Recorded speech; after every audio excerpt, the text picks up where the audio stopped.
Hey Eurovision fans, we now know the 15 countries competing in semi-final number 1 of Eurovision 2025, which means very soon we'll be getting the running order. We're going to try and predict the running order for semi-final number 1. It's the return of the magnets on the whiteboard, but really this is a chance for us to look at what the semi-final feels like, who stands out, and how could that favour some countries for qualifying. So, let's kiki.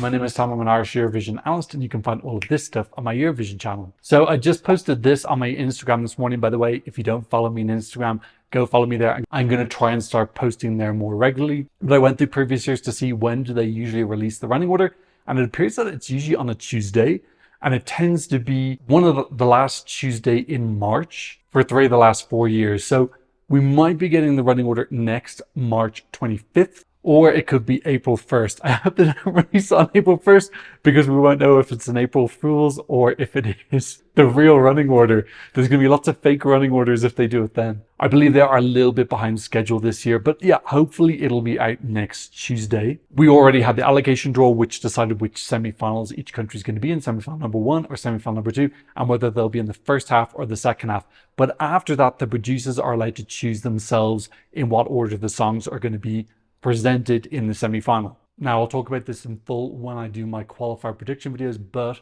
running order can really affect your qualification chances. Generally, you want to be as late as possible. How did the producers decide the running order? What are their criteria? Well, they don't say it officially, but based on patterns that we can see in previous years, it looks like they want to vary up the tempos. They don't want too many of the same tempo songs back to back. For example, you don't want 3 ballads in a row. They want to mix up English and non-English songs, groups and solo artists, male and female artists, color palettes. They don't want 3 songs back to back that are all green. They want to mix that up if they can.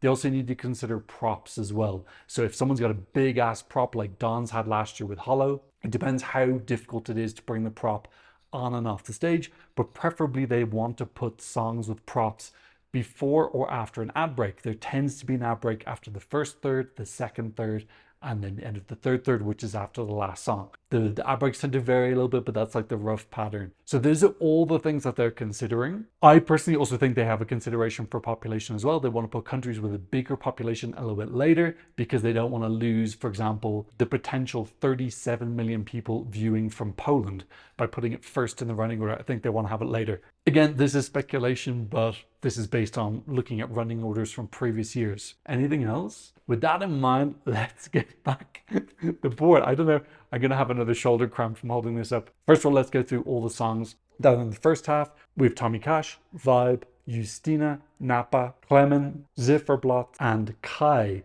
in the first half. In the second half, we have Shkoda Electronica, Mama Gama, Red Sebastian, Marco, The 11, Claude, Kyle Alessandro, and Gabriel Ponti. We also have the 3 automatic qualifiers who are voting in the semi-final: Melody, Lucio Corsi, and Zoe. Now there's been no, I have to put it down for a second. There's been no confirmation about this yet, but we're assuming that the 3 automatic qualifiers are going to perform in the semi-finals again. They have to do that if they want to open up voting in the final from the first song, because their logic last year was you've seen all of the songs now, so you can vote from the first song in the final. You can't vote from the first song in the semi-finals. So I'm assuming their logic is going to be the same this year. I haven't heard anything otherwise. Who knows?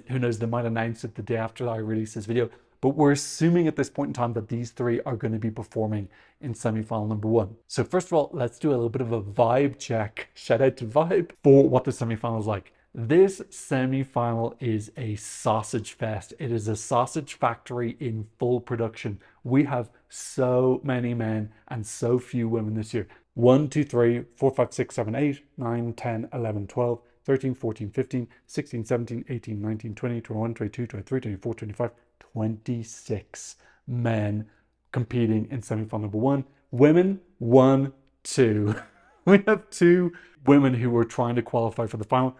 We also have 2 women who are in the automatic qualifiers as well. So these 2 women are an absolute blessing for the producers because you want to have representation in Eurovision. You do not want 10 men in a row, because then female spectators watching or anyone who wants to see female representation is going, are there any women in this contest? Where are all the women? So yeah, this is an incredibly lopsided semi-final in that aspect, which is of huge benefit to Justina and Shkoda Electronica, in my opinion.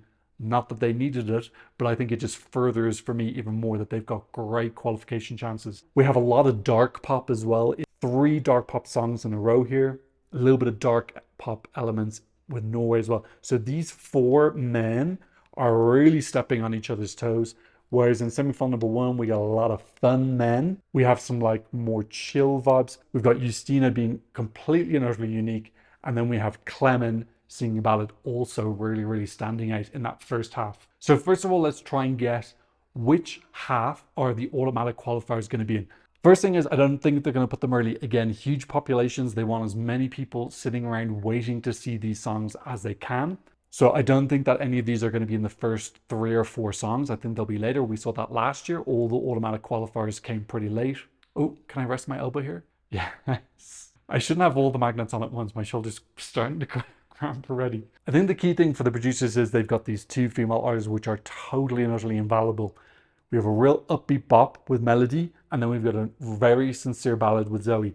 I think that Melody clashes the most with Justina. I think it would be very, very shady for Justina to have such a monopoly on upbeat boppery, cantery in the first half, and then for them to put Melody right beside her. I think that would be extremely unfair. So my gut feeling is that they'll put Melody in the second half. They want as many Spanish people watching as well. Switzerland obviously having a smaller population, I think that they'll put that in the first half, and that kind of counters all this fun boy energy. You can have this very sweet, introspective female ballad in between.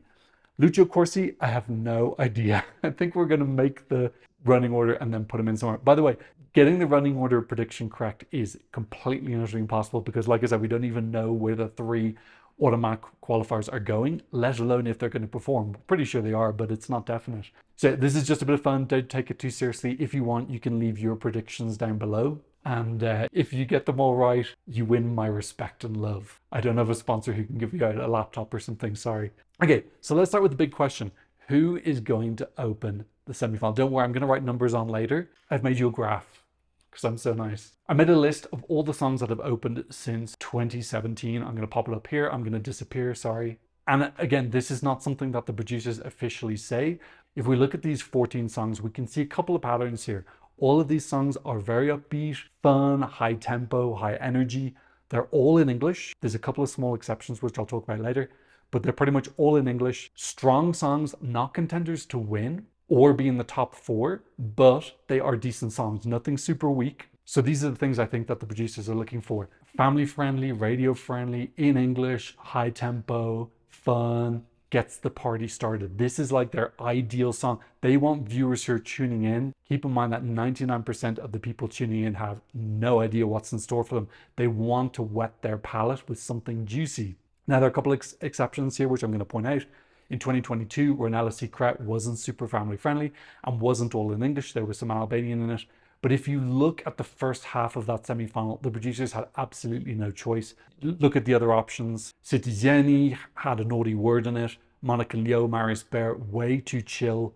Last Pizza Slice, not strong enough a song. It ended up coming last in the semi-final. Kalash Orchestra, contenders to win, not in English. Intelligent Music Project, not a strong enough song, came second last in the semi. And it's not like more mainstream pop. And then Steen or Stein, I can't remember which one's right. Steen, I think it's Steen. And then Steen to Melancholy. So they literally had no other option. They had to pick Ronella. She was the only upbeat party starter out of anybody there. But if you look at everybody else here, they fit those rules that I said, especially what I said about not being a contender to win. I think the highest results here in 2023, Alessandra came 5th and Robin Bengtsson came 5th as well. So nobody who's in the contention to win in the top 4 in Eurovision. So with that criteria in mind, who could potentially be opening up? Let's get rid of these second half countries because they're not opening. Let's focus on these 7 potential contenders. So let's first look at the songs that are in English. We have Tommy Cash and Clemen. We have some English in Gaia and some English in Bird of Prey. Obviously, we have Polish and Ukrainian in those songs respectively as well. One of them is a downer song and one of them is like a happy party song. Let's look at some other aspects, high tempo or fun songs. We have 3 fun songs, another high tempo girly bop, which definitely could start if it was all in English. Clemen, definitely not opening. It's way too low tempo. And then we have two mid-tempo songs which have a slight regional ethnic feel, which I also don't think are appropriate either. For me, the obvious opener is Tommy Cash. He's the only person who meets all of the criteria. It's fun, it's accessible, it's high tempo enough. I think it's going to be family friendly. That's something that we don't know. Maybe his final staging he's put forward is very risky or daring. The staging at Istilao would be family friendly enough for him to open the show. It's strong, but it's not too strong. It's a contender to win, but it's seventh in the odds. It's not like top three. That would be my guess at this point in time. You know, Sweden, it's the favorite to win, and it's in Swedish. So I don't think they'll want to put that there. Gaia, not all in English. Plus, you only have one woman in this entire half, for sure. We might get another automatic qualifier, but there's no guarantee. So you're not going to use up your only woman in the first song. Plus, Poland has a high population as well. You want to have those almost 40 million people waiting as long as possible. Clement, there's no way you're opening Eurovision 2025 with a song about near-death experiences. Portugal's too chill.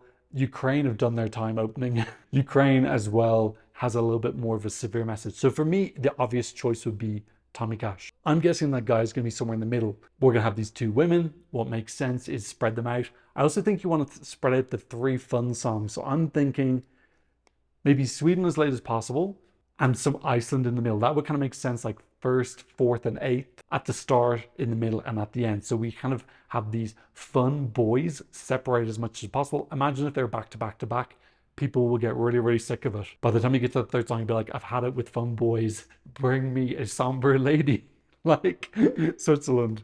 So yes, she's going to be really, really, really important to plug in between them. I think possibly Switzerland will plug in somewhere here just to like break these boys apart. Where then would Gaia go? Maybe she could actually break up these two, and then we could have Gaia as a little bit of calming, super powerful, epic female energy to break up these boys.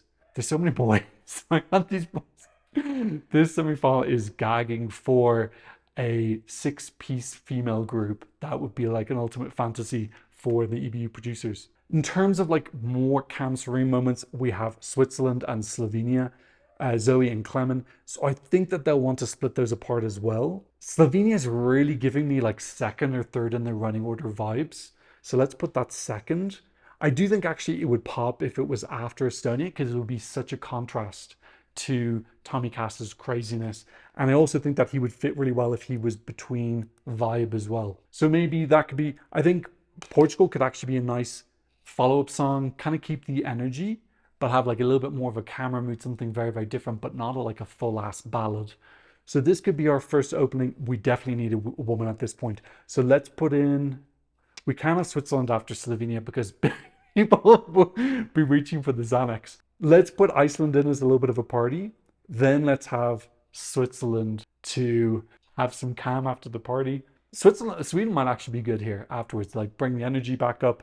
And then let's go Zifferblatt. And think, to be honest, the end's a little bit harder to predict because I think they'll want to put Sweden a little bit later because it's going to be such a big draw this year. I think they'll want to put it near the end of the semi.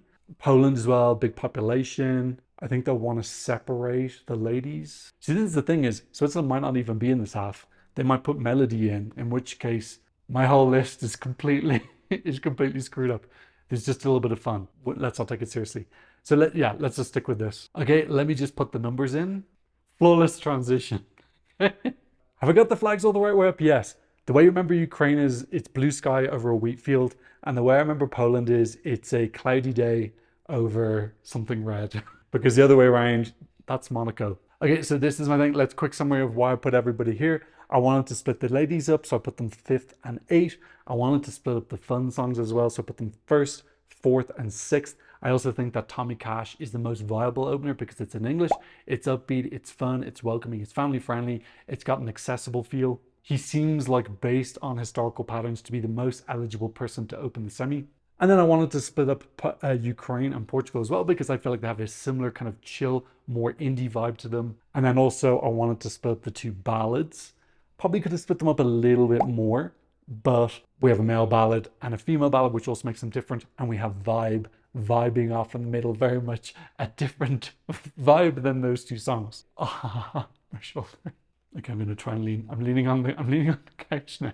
Okay, now let's go through the second semi-final and do a vibe check. Again, with Italy, I'm just making a guess that they're going to be in the second half. It feels so 50-50 to me. I think with all this kind of like dark pop energy, having something that's really like lovely and soft and quite bright, I think has a light, airy feel, I think could be a really, really good contrast. Melody is going to be an absolute dream come true for the producers in the second half because she's totally going to break things up. There's no one else who's even remotely like her in the second half. The only person who's close is Justina, who was in the first half. So the two secret weapons for the producers are Shkodra Elektronika and Melody, are two female artists. Plus Albania has the other added benefit of being an ethnic song and not in English. This is also a dream come true for the producers because it is just so different from anything else that no matter where you put it in the running order, it's going to feel special when it comes on and break up any monotony that there may be. So we've just come from some really powerful, again, I could be totally wrong with Poland, but let's just assume that we've come from some extremely powerful, upbeat, fun boppery from Justina. Let's take a quick look, vibe check of the second half. We've got a kind of upbeat pop feel. We've got dark pop boy, dark pop boy, dark pop boy with a little bit more EDM feel, dark pop boy with a little bit more dancey. This is kind of like a male version of a girly bop. We've got a much happier, this is a real great thing for them now as well, just a real happy, upbeat, carefree song. We've got Italy with a beautiful ballad. We have Spain, I feel is kind of it's not in the same category, but in terms of like uplifting and fun, I feel like Spain is similar. Then we have Albania being ethnic. I also feel like Netherlands is a really fun, upbeat, happy pop song. So Italy's kind of on its own, actually. I suppose like I kind of half put Azerbaijan here. It's kind of more upbeat as well. And then we have Italy kind of on its own in a ballad world. So Italy could be really useful. Actually, Italy could be really, really useful here as a ballad in the second half. That could be a potential reason as well why they put Switzerland here. Maybe they'll put Poland sixth. I feel like two in the front and two in the back makes more sense. Okay, so let's look at the last placing winner. And I feel like the rules are different for this. A lot of them go out the window. You don't need to be in English. We can see here Cha Cha Cha, Fjok Flamme from Denmark, Joost Klein, Europapa. And also, you could be a favorite to win. So Joost was favorite to win. Carrie ended up coming second. Eleni Ferrero coming second. Destiny Jumakas was favorite in the bookies, although she came seventh. You can be one of the big contenders. You don't have to be in English. You don't have to be pop. Carrie, obviously. But basically, they want something high energy. We look at pretty much all of these songs and they're upbeat. They've got a beat. There's a fun element to most of them. I think one of the exceptions is Rosalind's Snap. Not particularly sure why they chose that because in their half was Tronelletsul, which would have been a perfect closer. They also had Halo from Lumix featuring PM Maria and Subwoofer. So I'm not sure why they chose Snap. Actually, I remember being quite surprised that year that they chose that. But if you look at all the other songs, there's a lot of energy. It really feels like the end of a party. One thing to note as well is that if you close the semi-final, you have an increased risk of opening up the final because you are a party closing song. You're also a party starting song. So we can see Lights Off from We're Dummy, Melvin Under the Ladder, Imri I Feel Alive. I think he opened as well. So yes, there is an increase. And keep in mind, many of the others that didn't open, it's because they got drawn second half. So I feel like if you have the criteria to close your semi-final, you also have the criteria to open up the final. So it's a little bit playing with fire. On the flip side, I think if you open your semi-final, you're completely and utterly immune from opening up the grand final as well. I think the only exception to that is Albania, can get given early in the semi-finals and early in the finals as well. But we've never had anyone who's opened a semi-final and opened a final that I can remember. If there is someone, leave it for me in the comment down below. So with all of that in mind, who could potentially close the first semi-final? Who are the contenders? Not Italy, not Azerbaijan. I think Netherlands could be one because it's really fun and upbeat. It's got a real positivity to it. And I think it'll get a lot of people dancing. I don't think they're going to put Melody because I don't think they're going to give what is not arguably, definitely the best slot to an automatic qualifier. I think the only people who haven't qualified from last in recent years is Trina Park. If in that list I showed you the last 7 years, every single one of those countries is qualified. Fjok Flamme actually didn't qualify there. Although they did qualify with the televote, but they didn't qualify with the jury. I think they came 11th overall. Gabriele Ponti could be potentially as well. That would definitely help his qualification chances a lot. That does feel like a real fun party song at the end. I think Cyprus is a bit too dark. Belgium's a contender for me as well. Really fun EDM club feel, end on a real bang. Norway could potentially close. I don't think Croatia, I don't think it's a strong enough song. And also I think it's a little bit too dark. Sugar Electronica, it would be a really, really great closer, but I just have a feeling that because there's so few females in the semi-final, that they'll want to save them from just a little bit earlier. So if there were more women, I would say definitely this. So my guess of these four, I feel like Belgium makes the most sense as like a club. Like you want to kind of like get the party started at the end of the semi-final. Also, I don't know if they're going to give the best slot to San Marino, although they did give it to Serhat, say na na na. But then he had a Turkish route, so you would have had lots of Turkish viewers. I'm not sure if that factored in or not. So yeah, I feel like this is less obvious to me than the opening one is, because I feel like there's more rules to open than there is to close. Keep in mind it has a pretty strong song, or it often is strong. And considering that Belgium are 8th in the odds, they may want to curry some favor. They might also say, if we want to get back on the Netherlands' good side as soon as possible, maybe we'll put the Netherlands last, although the Netherlands were last year with Joost. So for that reason, I'm going to say, I'm guessing that Belgium are going to close. So why don't we work backwards from then? Who would be good to follow up from behind Belgium? Let's split up the ladies again. I'm going to put Melody a little bit earlier, and I'm going to put Shkoda Electronica. I think I'm going to give them a good slot. I think the producers will want to acknowledge the fact that Albania is the most competitive it's been since 2012 with Rona Nishlu, and she got a really crappy running order in the final. I think she was 3rd. That was random though, I think.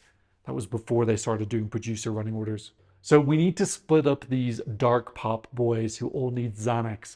So let's put, we've already got one at the end. We need one of them to go at the start. I wonder, would they want to follow up Justina possibly with Croatia? Would they use Italy? Italy would be a fantastic contrast to Justina as well. So maybe they'll go, but it's also the only ballad in the second half. So let's save him for later. So we're going from Croatia. Would they put Spain that early? I think they'll save Spain a little bit more. How can we contrast Croatia? I think San Marino might be in it. San Marino or Azerbaijan, I really feel like they, because the San Marinese delegation don't have a lot of power, that sometimes the producers maybe take advantage of that. There's all these interpersonal relationships as well that we don't know about behind the scenes between the producers and the head of delegations. Whether it's conscious or unconscious bias, I'm sure there's some of them that they're like, oh, I don't want to get on that person's bad side. And we don't know what those relationships are. So let's say we'll put San Marino here. This whole section is going to be wrong. I'm not pretending for a second that I'm going to get this right at all.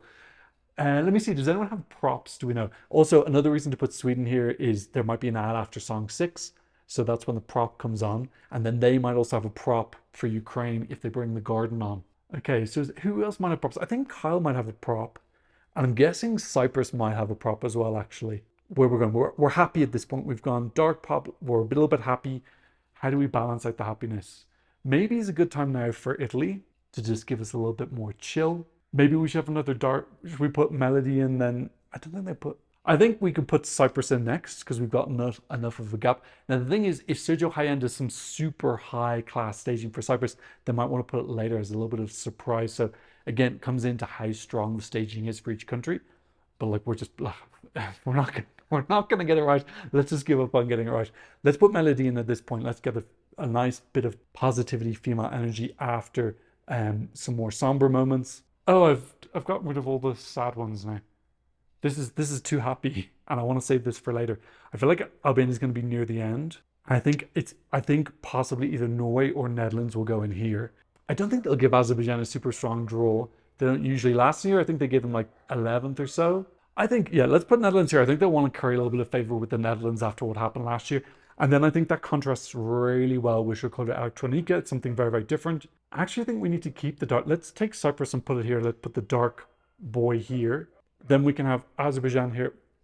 What happens if we do that? Let's look at the ladies. Are the ladies separated? Kind of. Maybe we could put Spain there. I don't know if they put back-to-back big fives. I kind of love if they put San Marino and Italy beside each other just to help San Marino out a little bit. I don't know. I feel like we've so little information other than the songs and the national final performances, but we don't know what the final submitted staging is, and we don't know what the motivations of the producers is. So it feels like an impossible task. Let's see. Let's have a look at this and see what's wrong with this. I think the one thing that's bothering me is just putting two big automatic qualifiers back to back. I don't know if that's something that they want to do or if they want to space them out. I think maybe they might be concerned that if they have two countries who aren't involved in qualification back to back, Viewers might check out because they might like, oh, well, these songs aren't in contention. So I'm wondering, are they thinking we need to separate them because of that? So let's try and separate them. Even if we do that now, that's a little bit too much choreography and happiness. So let's move like that. Is that a bit better? I think so, because then you're separating them. You've got Azerbaijan stuck in the middle. You still get this together. I think this is a really cute couple. You've got another cute couple here from Benelux. The ladies aren't as separated as I think. Let's look at the ladies overall. We got 5, 8, 13, 16. I think that's like a good spread of your most valuable commodity in the semi-final. Let's look at the dark pop boys. We got them here, here, and here. So that they're pretty spread out. So that's good. Let's look at the like happy upbeat pop songs. We got happy here, happy here. This is kind of borderline happy, and then this is happy. So I feel like those are spread out pretty well as well. I think you're also earning a little bit of favor with Netherlands, with Albania, recognizing that they're in contention this year. I don't know if they consider countries that have previously been given the last shot. I don't know if that's a thing or not, but if so, Chinga's Truth, Surhatse Na Na Na, Yost Europapa, Eleni Ferrer Fuego. So maybe they might factor that in, because if you get last in the running order, you're pretty much guaranteed to qualify. So I think it's something that delegations really, really want. See, it would make sense to give it to Belgium because they haven't had it in the last 7 years. Yeah, if they wanted to get a lot of favor back with Albania, they put it last. After all the times that Albania gets put second. I don't know. Like, I'm never going to get it. This is my best attempt. Let me draw in the numbers. It's a flawless transition. Okay, this is my best attempt at guessing the running order for semi-final number 1 of Eurovision 2025. What did you think? Do you think I was prioritizing the wrong thing? Did I put too much emphasis on them wanting to ration these amazing women in the semi-final? Do you think they'll just maybe not give a crap? I think that is an important thing. I think if you're a viewer watching at home and you get 7 men back to back, it does start to give the impression that it's just not an inclusive competition and you're kind of like isolating some of your audience. Wasn't there that tweet a while back about that British grandmother saying that she wanted more of the girly bops in the final? I couldn't find that tweet, but if I cannot put it here. But that was like a viral tweet I got. I think it was a joke. Her gay grandson wanted more girly bops. There's very few girly bops here, I'm afraid, if you're a girly bop stan. But yeah, that's what I think. What do you think? Leave your predictions down below and we'll see how many we get wrong in the end. I'm going to do a similar video for semi-final number 2 as well. So if you want, you can give me some tips and pointers for what you think I should focus on in that semi-final. I haven't written that video yet. I kind of half write these videos with a skeleton and then I ad-lib them. But that is what I thought. Are you happy that the magnets are back? Let's get some sunlight on these babies. Okay, that's what I think. What did I get wrong? What did I get right? Tell me in the comment section down below. Thank you to those who've been supporting me on PayPal and Buy Me Coffee. If you think I need a coffee, I'll leave a QR code for you here and a link in the description. And of course, thank you to all my wonderful Patreons who are patronizing me from all of these countries and more. On my Patreon, you can get early releases, original audio and visuals. You can be in the credits. You can support the channel. Go check it out if you're a fan. But of course, thank you so much just for being here. I'm seeing another Eurovision analysis with the scoreboard and the magnets very, very, very soon. Goodbye.